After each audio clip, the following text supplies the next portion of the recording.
Peace, God. What's the day? He took what he did with the radio station and our family very serious because he knew that he was repping for all of y'all.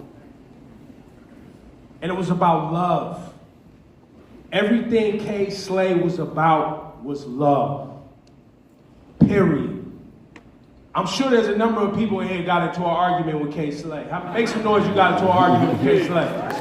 I did. You know why? Because he cared. Because he loved, and he loved hard. And he loved hip hop. And he loved what he could do for his community and his family and for the hip hop community. And he took that very serious. And so when we walk away from here today, look, I couldn't put on black, I'm sorry y'all. I couldn't come here and put on black. I'm not saying goodbye. Because what he did for hip hop is gonna live forever. His energy is gonna live forever.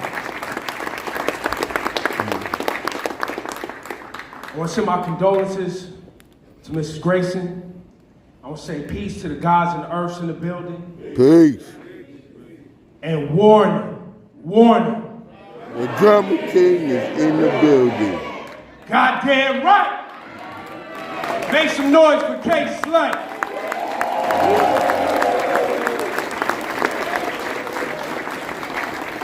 So we have a special video tribute for Kay Slay that's about 12 minutes long, and we have to start heading out at 11:35 a.m. because the New York City Police Department is doing an escort. I'm gonna have Busta Rhymes come up next.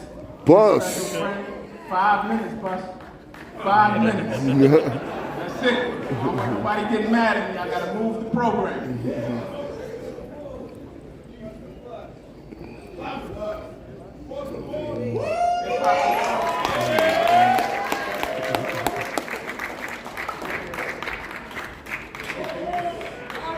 God is in the building.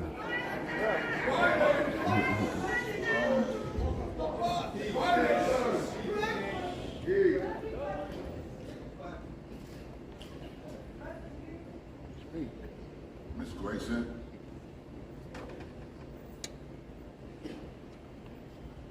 I don't know what to say.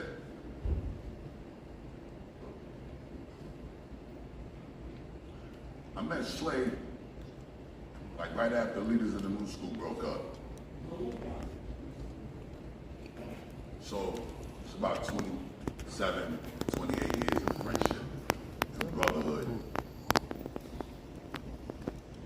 And it's funny because the first thing that I connected with Slay on was the custom drip.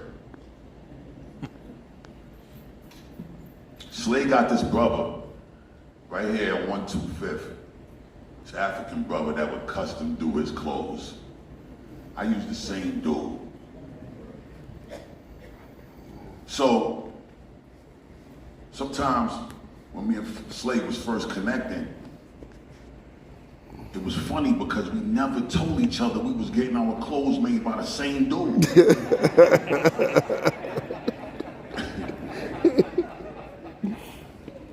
And somehow for like 15, 16 years, we never told each other.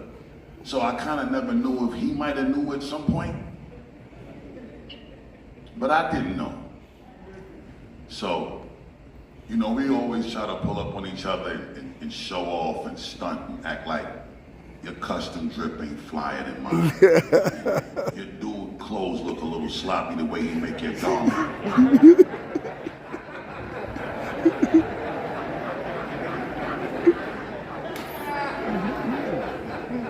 Mind you,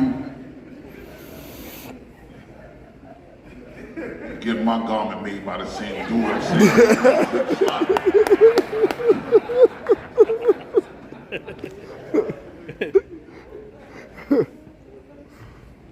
But I don't know why Slay went to this dude, but I met this brother for two reasons. At the time when I was first getting my clothes done, I couldn't afford Dapper Dan. So This was the next closest thing to Dapper Dan. And the brother that introduced me to him, name was Rashid Booth, and he was a Muslim. And at the time, we ain't really had the money for the $500 Fila Italia suits. We ain't had the money for none of that. So, being that Rashid was Muslim, he would come to the fabric district. And he always told us that this brother that was making Slay's clothes and my clothes said, all we need is 6 yards of fabric. $5 a yard. $30 got me a one-of-one outfit. I ain't had to worry about nobody pulling up looking like me. Tell him, Bucks. So that's where all of the custom fits came from. But I'm saying that to say that in addition to that, I think people also know that Slay's strong will and my father's strong will, being that I ain't have a big brother, was something that I connected to. And it contributed to my being a strong-willed individual as well. I'm sure people heard about me getting into my arguments. People might have heard me being loud. I really respected a man that represented what it was to be a strong man. And I wanted to be a strong man like that. Yeah.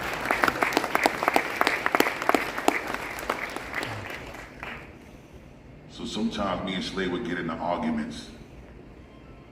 And I'm sure y'all spoke about that. I just heard Ebro touch on that. But sometimes I would argue with Slay, not just because I felt just as strongly as he displayed his passion for things, but I wanted to also let him understand that as his younger brother, he was contributing to me being raised properly. Because I'm a strong man now too, being around dudes like you. Sure.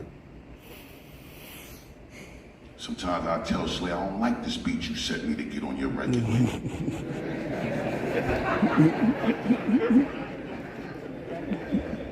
Yo, Bus, I got the vision for it. All right, I ain't rhyming on it. And then we would argue because Slay don't tell me no. And Slay is a yes-no dude to the trillionth power with no politics involved. Yes, he's with you. No, he's with you. He's not with you, and you're not changing his mind. Somehow I got a way around Slay saying yes when he would say no. But the only way that I would be able to get him to say yes when he said no is by showing him better than I could tell him. Being raised 5% of the God Nation, it was always about show and prove. So, all the talking with Slay was one thing, but unless you was able to show and prove, it was just talk. And I'ma only listen to you, Busta Rhymes, but for so long before I stop answering your call. Then when you don't answer the call, I start OD texting him. Because I never wanted him to feel like my no meant that I wasn't gonna deliver. I'ma deliver, Slay, because you always delivered for me. Sure. It didn't matter if it was for me. It didn't matter if it was for Flip Mode. It didn't matter if it was for OT Genesis. It didn't matter what the situation was. Slay would welcome you into his home. He'd come to your crib, whether it was to welcome you or to beef face to face. But the beautiful thing about it is through the good, the bad, and the indifferent, we always found that happy medium, and that's what drew us closer to each other as brothers. I still can't believe that we are actually in here right now Word is talking bone. about Slay not being with us in the flesh. It's weird to me because, and I know I gotta go.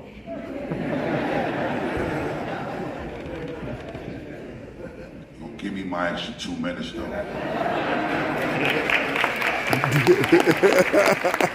Get it in, Bus.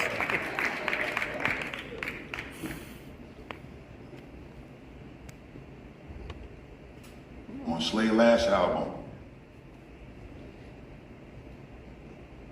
I almost didn't do the song because I ain't like the beat. And me and Slay had a real semi-intense argument. But Slay was different from when we used to argue. Slay wasn't raising his voice no more.